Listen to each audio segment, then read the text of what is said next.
Hey, I'm Muskaan. You might have seen me pitch my startup, The State Plate, on Shark Tank India. We raised funds from Piyush Bansal and recently we got acquired.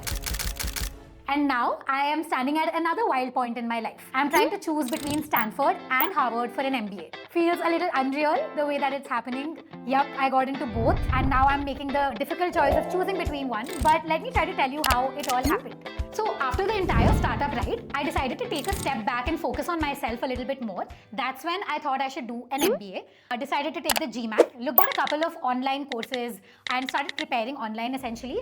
Honestly, I thought I was doing fine.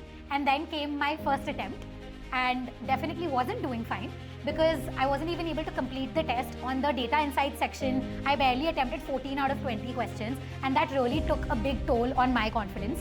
I realized that I needed material that was a little bit more intense, a little more rigorous and more comprehensive overall. That's when a friend introduced me to Top 1%, and I think since the first class I started noticing the difference, right? Because it wasn't just that the material was harder, but it was more smart, it was definitely sharper as well. And that's the thing about Sandeep sir, he's one of those people that really gets in your head. He doesn't just explain concepts to you, but he really makes you feel like, hey, you can get a 99th percentile. So with TOP, I felt like I was understanding the test better. There was a lot more material to work with, a lot more practice that I could do as well. And it was a more smart way of studying and approaching the test. Gave my second attempt and finally got a 750 equivalent score.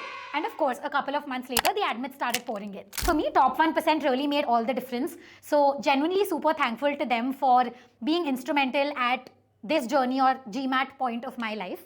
And yeah, thank you so much, TOP.